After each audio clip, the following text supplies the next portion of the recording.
Shalom, apa kabar sahabat-sahabat dari Kekitaan FM dari Keningau, Malaysia. Saya mengucapkan selamat berjumpa lagi dengan saya, Yosef Masri, dari KAJ, Keuskupan Agung Jakarta.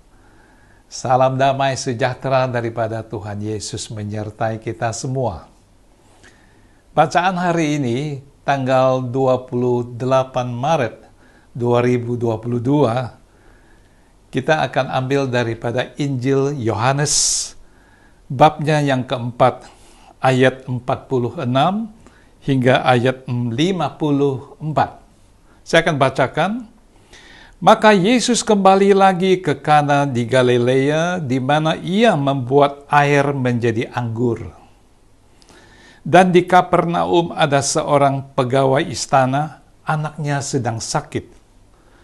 Ketika ia mendengar bahwa Yesus telah datang dari Yudea ke Galilea, pergilah ia kepadanya lalu meminta supaya ia datang menyembuhkan anaknya, sebab anaknya hampir mati. Maka kata Yesus kepadanya, "Jika kamu tidak melihat tanda dan mukjizat, kamu tidak percaya." Pegawai istana itu berkata kepada Yesus, "Tuhan, datanglah sebelum anakku mati." Kata Yesus kepadanya, "Pergilah, anakmu hidup." Orang itu percaya akan perkataan yang dikatakan Yesus kepadanya, lalu pergi. Ketika ia masih di tengah jalan, hamba-hambanya telah datang kepadanya dengan kabar bahwa anaknya hidup. Ia bertanya kepada mereka, "Pukul berapa anak itu mulai sembuh?" Jawab mereka, "Kemarin siang pukul 1 demamnya hilang." Maka teringatlah ayah itu bahwa pada saat itulah Yesus berkata kepadanya, "Anakmu hidup." Lalu ia pun percaya, ia dan seluruh keluarganya. Dan itulah tanda kedua yang dibuat Yesus ketika ia pulang dari Yudea ke Galilea. Saudaraku, Roma 10 ayat 17 mengatakan bahwa iman itu timbul dari pendengaran dan pendengaran dari firman Allah, firman Kristus. Saudaraku, kelihatan pegawai istana ini waktu disuruh oleh Tuhan untuk pergilah anakmu hidup. Oh, dia taat. Dia taat, jangan lupa. Dan dia pergi. Padahal tadinya dia meminta kepada Tuhan Yesus datang untuk menyembuhkan, datang. Tapi Yesus mengatakan satu sabda saja, "Pergilah, anakmu hidup." Di sini kita melihat sabda Tuhan Yesus, perkataan, setiap perkataan daripada Tuhan Yesus itu mempunyai kuasa. Ya. Menembus jarak jauh, menembus segala keadaan. Namun dari manusia sendiri itu yang kita perlu untuk simak kembali. Bagaimana iman itu bisa menjadi satu keselamatan bagi kita. Sebab Yesus juga mengatakan beberapa kali dalam Alkitab, "Imanmu telah menyelamatkan engkau." Saudaraku, bapak ini atau ayah daripada anak ini, waktu dia pulang on the way, pulang sampai ke rumah, belum nyampai, hamba-hambanya sudah menyongsong. Ya. Dan mengatakan, "Anakmu sembuh." Jam berapa?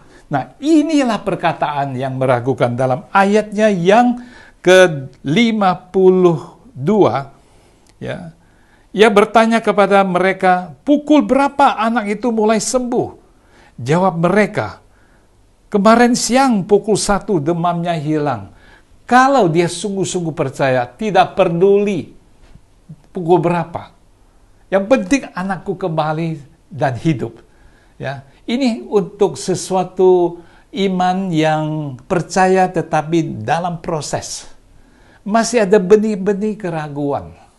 Mengapa? Karena dia berpusatkan kepada mukjizat. Ya, banyak iman yang kita hanya pusat kepada mukjizat. Mukjizat masih ada, mukjizat masih ada. Memang, tapi Yesus di mana?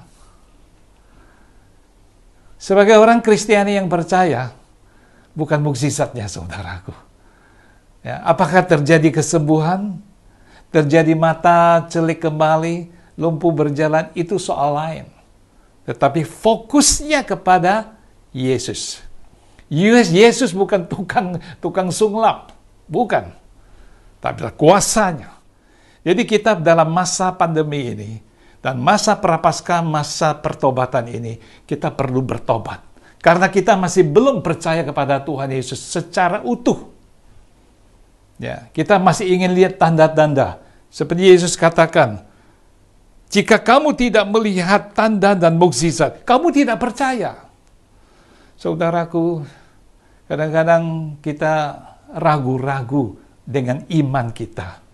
Iman yang ragu-ragu itu bukan iman, saudaraku. Ya, tetapi iman yang sungguh-sungguh percaya apapun terjadi di sekitar kita, kondisi apapun, kita tetap percaya. Amin. Jadi saudaraku yang dikasihi Tuhan Yesus, tanda mukjizat itu harus bertujuan semakin dekat dengan Allah. Itu tujuannya. Ya. Mukjizat itu hanya sebagai sarana. Tetapi kita lebih berfokus kepada Putra Allah yang hidup.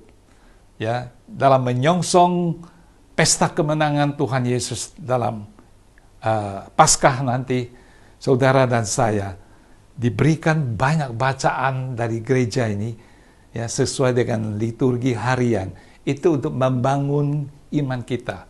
Iman kita ini perlu diproses, ya, seperti pegawai istana itu juga. Walaupun mengatakan, oh ya, kalau sudah disembuhkan, sudah hidup, oh ya, saya pergi. Dia percaya, tetapi dalam perjalanan mempunyai satu keraguan. Setiap keraguan, setiap ragu-ragu, itu adalah peluang bagi setan untuk menggocoh kita, ya, untuk mengganggu pikiran kita. Bisa nggak ya? Apakah sembuh? Ya, ngomongnya sih begitu. Yesus katakan pergi, anakmu hidup. Tetapi apakah benar? Jam berapa? Nah, itu dia. Saudaraku, pegawai istana itu adalah saudara dan saya. Dalam masa pandemi ini, hidup yang tidak semakin mudah, tetapi semakin berat. Tetapi di mana Yesus untuk kita? Kita sebagai bukan orang percaya saja, tapi Dia yang hidup di dalam kita. Di sini dalam bait Allah, ya, Roh Kudus bekerja di sini.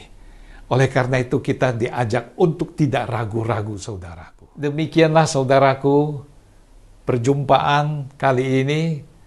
Teman-teman, dimanapun engkau berada, saya tetap mengucapkan selamat untuk berjuang. Selamat mempunyai iman yang kuat, di mana Yesus berkata, imanmu telah menyelamatkan engkau. Kita sebagai orang beriman bukan hanya seperti lahiriah saja, tetapi sungguh-sungguh beriman. Khusus di dalam masa Prapaskah ini, kita akan kembali bertobat, kita akan kembali mohon Roh Kudus memperbaharui hidup saudara dan saya. Tuhan Yesus memberkati. Kemuliaan kepada Bapa dan Putera dan Roh Kudus, seperti pada permulaan, sekarang, selalu, dan sepanjang segala abad. Amin. Dalam nama Bapa dan Putera dan Roh Kudus. Amin.